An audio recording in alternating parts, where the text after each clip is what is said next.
My name is Kay Nelson, and I will be doing my report on Martin Luther. Toward the end of the 13th century, Europe became a continent full of individual sparks of ideas that were waiting for the appropriate gusts to flow through and ignite them into a burning inferno of reform and change. That wind proved to be Martin Luther, a theologist who determined that changes need to be made in the Catholic Church and set out to accomplish those changes. Martin Luther became not only the creator of a new church, but also set the stage for future reformists that would follow his lead in the centuries that followed. Martin Luther was born November 10, 1483 in Eiselborn, Germany, to Hans, a miner who became a driving force in Luther's decision to join a monastery. Because his father was a harsh man, and his mother shared an equal tendency to beat her children, life at home for Luther was simple but full of inflexible rigidity, and the joys of childhood were masked from his eyes. Luther would often run away from home, only to come back after much pleading from his parents. One day Luther ran away to a monastery, where he began his education under the monks' supervision. Upon reaching his 14th year, Luther entered a school in the town of Magdeburg, where he studied until he entered the University of Erfurt at age 18. At Erfurt, he began studying jurisprudence on a request from his father, who wished Luther to become a lawyer.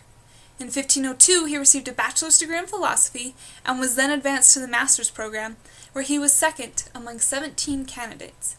In his third year, he suddenly and unexpectedly entered the Augustine order in 1505. Unfortunately, there is little to no information on the reasons behind this decision, and it is the subject of much debate in the academic community. We know that at this time he must have been at peace, and that it must have been a calm, peaceful relief from being at home, the stressful relations he must have had there. The only real information we have, however, about his life in the order is in his own words, which most historians believe to be a gross hyperbole. In 1507, he was ordained to the priesthood, and then, during the winter season of 1508 to 1509, he taught at the University of Wittenberg, from which he later received his doctorate in theology. Some time after receiving his doctorate, he was called on a mission to Rome that's purpose and effect on Luther's later life remain a mystery. However, it is after his mission that his departure from traditional Catholicism and the desire to reform truly begins. His first published work was about the Pope's indulgences that at that time were customarily handed out from the Pope himself. An indulgence was the forgiving of an individual's temporal punishments associated with their sins. These indulgences had become almost like a business and were run the same way that pledge drives are run today. Luther's thesis argued that the Christian religion had nothing to do with the things of the physical world. This idea was considered blasphemy, and in 1518 he was forced to testify in court to the Cardinal Cajetan. This event began Luther's lifelong ambition to reform the church that would later end with his forming his own church, after which the modern Lutheran church is based upon. Luther's first book that he wrote was entitled The Sermon on Good Works, which outlined his idea that doing good works did not benefit the soul, but that having faith did. The possibility of its success took a substantial downturn after Pope Leo declared 41 of Luther's writings to be blasphemous and false, which led to the inevitable public burning of Luther's books in Rome.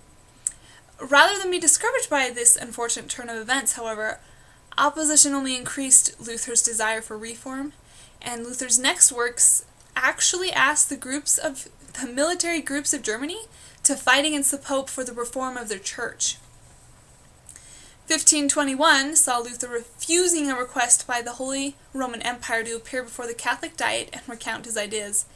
His refusal to testify led to his being branded as an outlaw, and a narrow escape to Wartburg, where he began developing his new church, having given up on reforming the Catholic Church.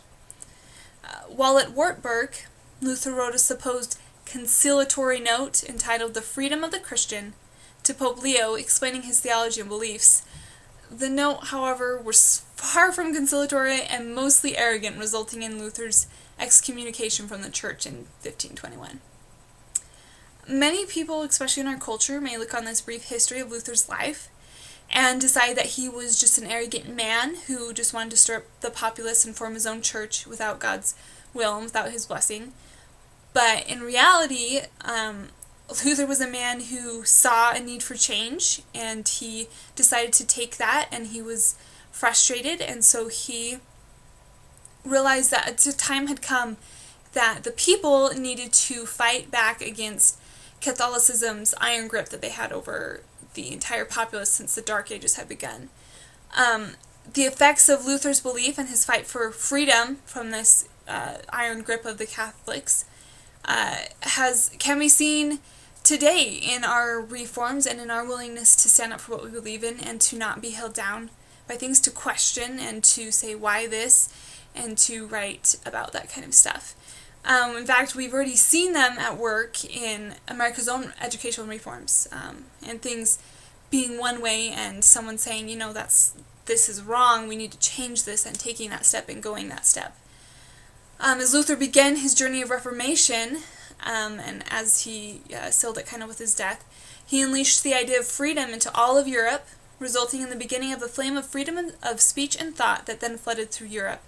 Luther's biggest contribution to society was the gift of reform, a gift that gave others the ability to see where there needed to be changes and to fight for the changes